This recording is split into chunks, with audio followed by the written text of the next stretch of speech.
साथियों नमस्कार, आदाब, सत श्री अकाल, जय भीम, जोहार। मैं डॉक्टर दशरथ नूनिया आज एक बार पुनः आपका स्वागत करता हूं इस परिचर्चा में। साथियों, आज की परिचर्चा का विषय यह है कि क्या नेपाल में हुए आंदोलन को हाईजैक कर लिया गया है, क्योंकि जिस जेनजी के द्वारा ये आंदोलन किया गया था और इसमें युवाओं की भागीदारी थी और युवाओं की भागीदारी के बाद में अब जो स्थिति वहाँ पर बनी है उसके आधार पर ये सवाल उठ खड़े हुए हैं। नेपाल में भी भारतीय सामाजिक व्यवस्था के समान वहाँ पर ब्राह्मण और क्षत्रिय समाज का सभी उच्च पदों के ऊपर कब्जा है, चाहे शासन प्रशासन हो, जुडिशियरी हो,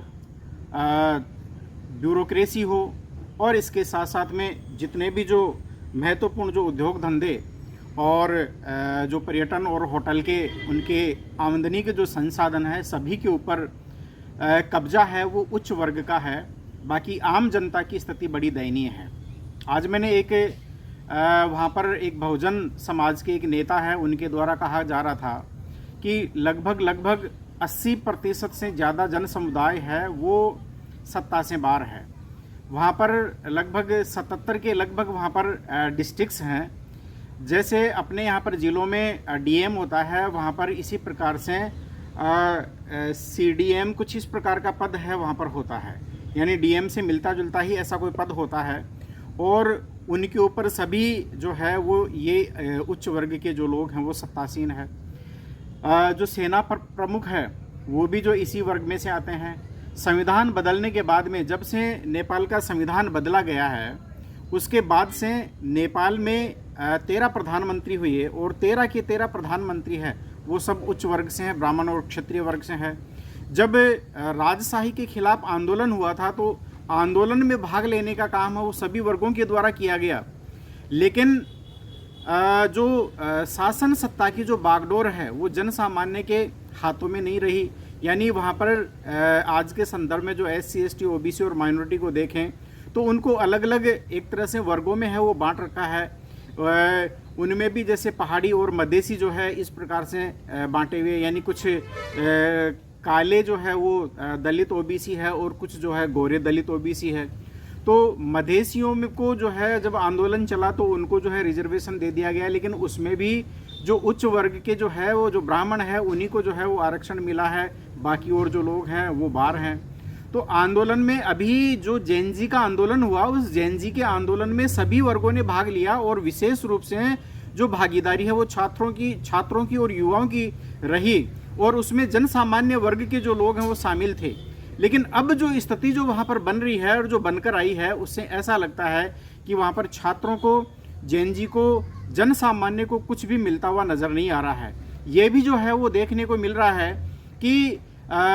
ऐसे जब भी आंदोलन होते हैं तो इन आंदोलनों में मरने वालों की जो संख्या है वो आम जनों की होती है, यानी भारत के संदर्भ में बात करें तो बहुजन वर्ग की होती है, लेकिन अल्टीमेटली जो अभिजात्य वर्ग है, यानी जो एलिट क्लास है, जो वहाँ का उच्च वर्ग है, शासन सत्ता है, वो उसी के हाथ में चली जाती है। और ऐसा होता हुआ ही अभी जो है वो नेपाल में दिखाई दे रहा है। तो क्या वाकई में ऐसा होने से जो नेपाल में भी जो क्रांति हुई, आंदोलन हुआ और जो वहाँ के प्रधानमंत्री KP शर्मा ओली, उनको त्यागपत्र देकर और देश छोड़कर जो है वो जाना पड़ा। इसी के साथ साथ में जो वहाँ के वित्त मंत्री है उनको जनता के द्वारा फुटबॉल बना दिया गया, ज़बरदस्त पिटाई हुई, नेताओं की पिटाई हुई, पूर्व प्रधानमंत्रियों के जो घर है वो जला दिए गए, KP शर्मा का जो घर है वो जला दिया गया, संसद को जला दिया गया, जो सेना मुख्यालय है, जो पुलिस मुख्यालय है उसको जला दिया गया, साथ ही साथ जो है संसद भवन है उसको जला दिया गया। तो इसकी जो परिणति या जो परिणाम है वो वापस, यानी कि एक तरह से अगर वही बनकर उभरती है तो फिर इस आंदोलन का औचित्य क्या रहेगा, ये अपने आप में जो है नेपाल के युवाओं के लिए है वो सोचने वाला विषय है। जब तक उनकी सबकी भागीदारी नहीं हो और इसी भागीदारी के सवाल को लेकर वहाँ पर असंतोष पनपा, इस असंतोष में भ्रष्टाचार का मामला भी था, वहाँ पर जो है भागीदारी का मामला भी था, और जो है जिस प्रकार से जनता की अभिव्यक्ति की आज़ादी को कुचलने के लिए सोशल मीडिया प्लेटफॉर्म्स को जो है बैन किया गया, यह भी अपने आप में एक रणनीति का ही हिस्सा था। और इन्हीं का संयुक्त असंतोष है वो नेपाल में जो है वो क्रांति या आंदोलन के रूप में जो है सामने आया और वहाँ पर सत्ता परिवर्तन हुआ। अब जो है धीरे धीरे हालांकि नेपाल में शांति है वो स्थापित होती हुई नज़र आ रही है, लेकिन अब भविष्य के गर्त में ये छुपा है कि आने वाले समय में यानी कि एक तरह से नेपाल में सभी वर्गों को भागीदारी मिल पाती है या नहीं मिल पाती है। मैं जो चर्चा कर रहा था कि एक बहुजन वर्ग के जो नेता है उनके द्वारा कहा जा रहा था कि मरने वालों में जो है वो बहुजन वर्ग के ही लोग शामिल होते हैं, लेकिन एक्चुअल में यानी कि एक तरह से जो है जब भागीदारी की बात आती है तो उन्हें बाहर कर दिया जाता है। तो शासन सत्ता के ऊपर, राजनीति के ऊपर, शिक्षा के ऊपर,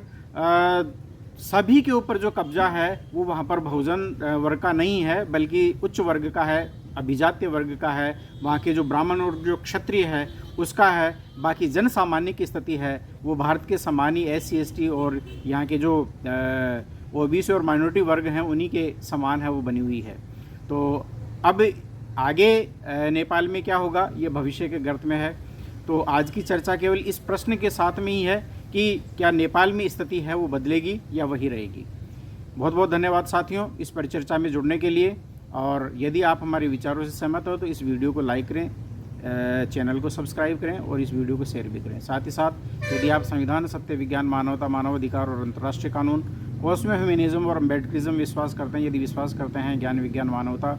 और इक्वलिटी, लिबर्टी, फ्रेटर्निटी, जस्टिस में, तो आप हमारे साथ में जुड़िए। हमारी पार्टी को जो है वो जिस रूप में भी आप मदद दे सकते हैं तन मन धन से, वो देने का प्रयास जरूर करें। बहुत बहुत धन्यवाद।